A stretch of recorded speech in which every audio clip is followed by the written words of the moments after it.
Hey everyone, in this video we're going to talk about the difference of two squares, the factoring method, dots. So, a joke, I have one square minus another square, get it? Difference of two squares. I should be a comedian, I know.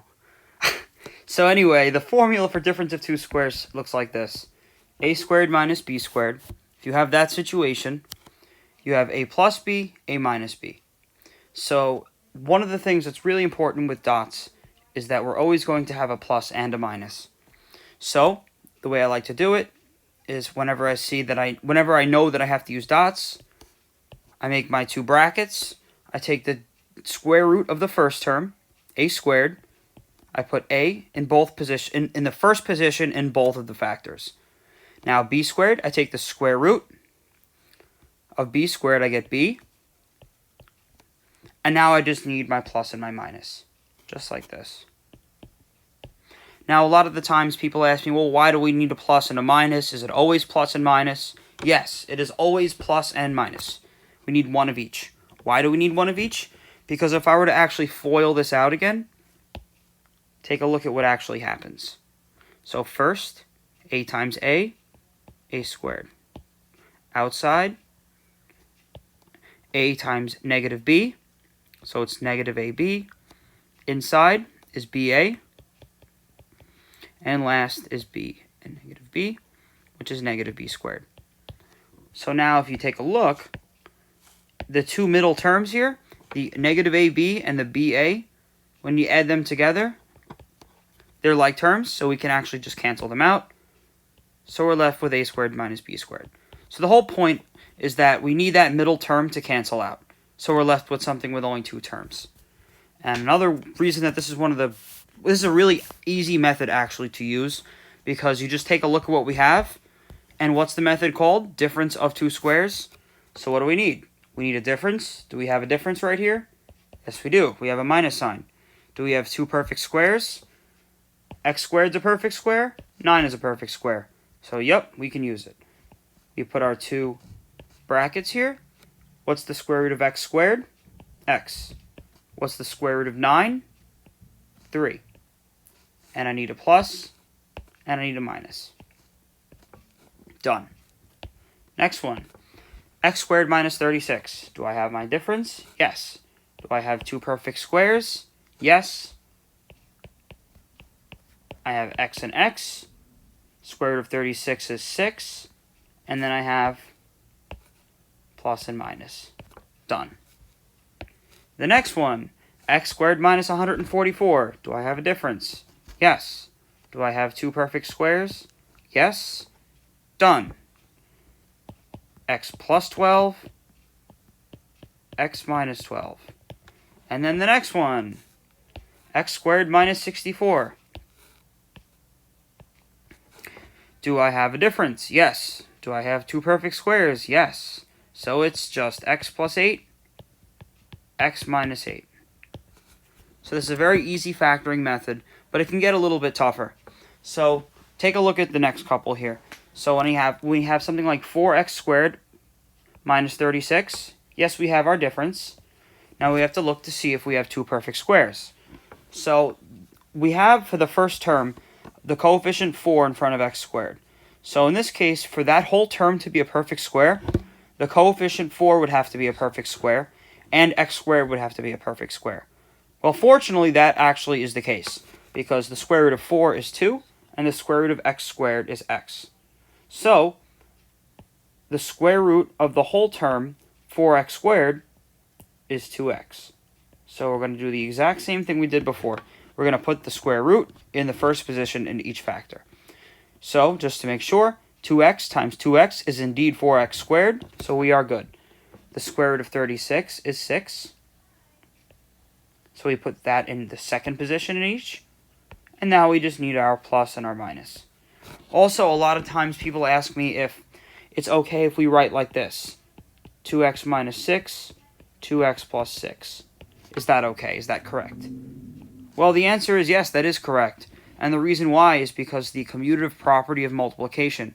If you remember, a times b is the exact same thing as b times a. So, this situation right here is just a fancy way of saying a times b and b times a. It's just something times something is equal to the reverse of that. The second thing times the first thing. It doesn't matter with multiplication. So the next example, we have another situation, 9x to the fourth minus 100. So, is 9 a perfect square? Just like the last one, we have to make sure that the coefficient is a perfect square and the exponent is a perfect square. So, is 9 a perfect square? Yes, it is. Is x to the fourth a perfect square? Remember, if we have an even exponent, then we have a perfect square. So, we have 9x to the fourth. We can take 9 and we can take the square root of it and we get 3. Whoa. And we get 3. The square root of x to the fourth is x squared. So that's good. The square root of 100 is 10. And just like for always, we need our plus and our minus. And that's it. Now we look at the next one. We have x to the fourth, y to the seventh, minus 36x to the eighth. Now, is that a perfect square? Well, is x to the fourth a perfect square? Yes. Is y to the seventh a perfect square? No. And that's a problem, because now we can't use difference of two squares, because that is not a perfect square. Yes, 36 is a perfect square, x to the eighth is a perfect square, but y squared is not. So let's change that to make it so it's a perfect square. We normally can't do that, but just to give another example, let's make this y to the sixth. Now we actually can do it, so we will make our two factors. We need the square root of x to the fourth, y to the sixth. So, the square root of x to the fourth is x squared. The square root of y to the sixth is y to the third. The square root of 36x to the eighth is 6x to the fourth. And I just need my plus and my minus. So this can actually come up a lot where it looks really, really ugly, but it just winds up being difference of two squares. So whenever you see a binomial or a polynomial that has two terms, always look to see if you can use difference of two squares. It's always a good hint that that could be the case. That could be the method that we use. 25 minus x squared. We have our difference. Now we need two perfect squares. So here's the thing. This looks a little bit weird because we don't usually see the number for the constant first. We usually see the exponent, like the variable with the exponent first. But this still actually is difference of two squares. It's just reversed, but it doesn't matter because it's still difference of two squares. So we take the square root of 25, which is 5. We take the square root of x squared, which is just x. And then once again, just like always, we need our plus and then our minus. Or minus and then plus. Either way is fine. The next one, z to the eighth, y to the eighth. So, the square root of z to the eighth is z to the fourth. The square root of y to the eighth, we just divide 8 by 2. We have y to the fourth. We have our plus and we have our minus. Now, in an upcoming video, we're going to discuss a situation like this, where if you actually notice, we have z to the fourth minus y to the fourth. This actually can be factored more.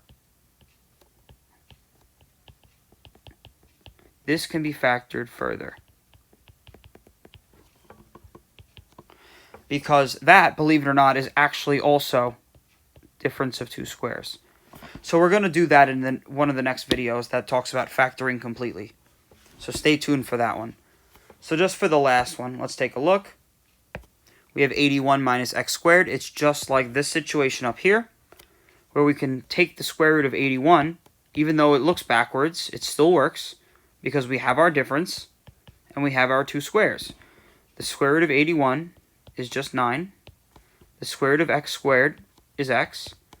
And now I just have my plus, or my minus, and my plus. It also, like I've been saying, it doesn't matter what order we put them in, as long as one's a minus and the other one's a plus.